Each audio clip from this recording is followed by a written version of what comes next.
Hanif membeli kereta bernilai RM80,000 dan dia membayar pendahuluan sebanyak 10%. Dia membuat pinjaman kenderaan dengan bank untung dengan faedah 4% setahun.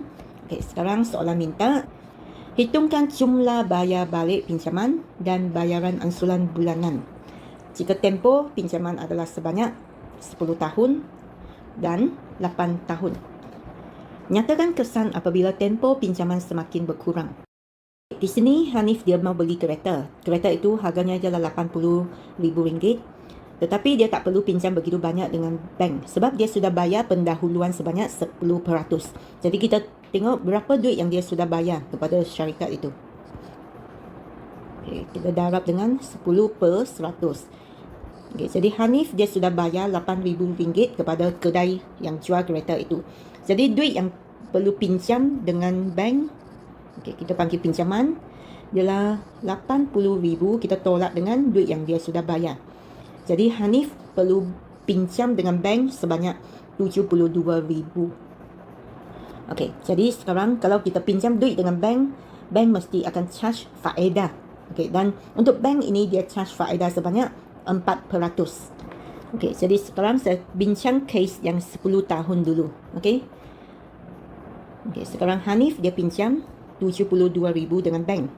Dan bank akan charge 4% punya faedah. Jadi kita kira dulu faedah yang dikenakan. I sama dengan PRT. Duit yang dipinjam RM72,000. Faedah yang dikenakan ialah 4%. Jadi 4%. Lepas tu darab dengan tahun. Okey, untuk soalan A 10 tahun. Jadi kita tengok berapakah faedah yang dikenakan pada Hanif kalau dia pinjam sebanyak 10 tahun. Okey, jadi faedah yang dikenakan ialah RM28,800. Okey, jadi jumlah bayaran balik ialah duit yang dipinjam tambah dengan faedah yang dikenakan, iaitu RM72,000 tambah RM28,800. Jadi RM100,800. Ini ialah jumlah duit yang perlu dibayar kepada bank. Dan untuk soalan ini dia pilih 10 tahun kan. Okey, 10 tahun dan kita mau cari bayaran ansuran bulanan. Setiap bulan berapa duit yang dia perlu bayar. Jadi kita guna jumlah yang perlu bayar balik bahagi dengan bilangan bulan dalam 10 tahun. 1 tahun ialah 12 bulan. Kalau 10 tahun ada 12 darab dengan 10. Jadi 120 bulan. Okey, jadi di sini kita bahagi dengan 120. Okey, jadi setiap bulan Hanif perlu bayar RM840 kepada bank. Okey, sekarang kita tengok soalan B. Soalan B, jika tempoh pinjaman adalah selama 8 tahun. Okey, jadi pinjamannya masih lagi sama sebab dia sudah bayar 10%, dia sudah bayar RM8,000. Jadi pinjaman dengan bank ialah RM72,000.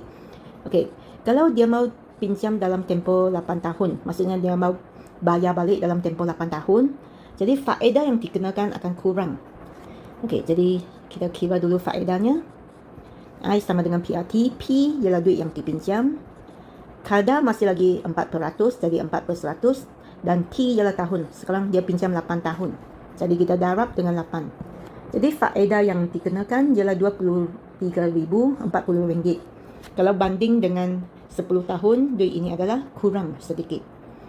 Okey, jadi berapakah jumlah bayar balik? Jumlah bayar balik ialah jumlah duit yang dia pinjam tambah dengan faedah yang dikenakan. Jadi dia perlu bayar sebanyak RM95,040. Okey, seterusnya berapakah ansuran bulanan? Ansuran bulanan ialah jumlah duit yang perlu bayar balik bahagi dengan bilangan bulan. Okey, untuk 8 tahun ada berapa bulan? 1 tahun 12 bulan. Kalau 8 tahun kita guna 12 darab dengan 8. Iaitu sama dengan 96 bulan. Jadi di sini kita bahagi dengan 96. Jadi setiap bulan dia perlu bayar RM990. Okey, jadi kamu bandingkan apa perbezaan kalau pinjam 10 tahun dengan 8 tahun. Kalau kita bayar balik dalam tempoh yang lebih panjang, contohnya 10 tahun, faedah yang bank akan kena kepada kita akan jadi lebih tinggi. Kamu tengok ini. Kalau jangka masa yang lebih pendek, kita pilih faedah yang dikenakan adalah kurang. Okey, apabila kita pinjam dalam tempoh yang panjang tu, kita mau bayar balik, jumlah bayar balik mesti lebih tinggi jika banding dengan jangka masa yang pendek. Tetapi kalau kamu banding dengan ansuran bulanan, apabila kamu bayar pinjaman tu dalam jangka masa yang lebih panjang, bayarannya adalah lebih rendah jika banding dengan tempoh yang pendek. Contohnya kalau kamu bayar semua hutang tu dalam 10 tahun, setiap bulan kamu hanya perlu bayar RM840. Kalau kamu mau cepat habiskan hutang kamu, contohnya kamu pilih 8 tahun, setiap bulan kamu akan bayar lebih sedikit. Okay, jadi sebenarnya yang mana satu lebih baik, itu adalah tengok kemampuan masing-masing. Kalau kamu ada banyak duit yang boleh bayar hutang, lebih baik kamu pilih yang jangka masa yang pendek.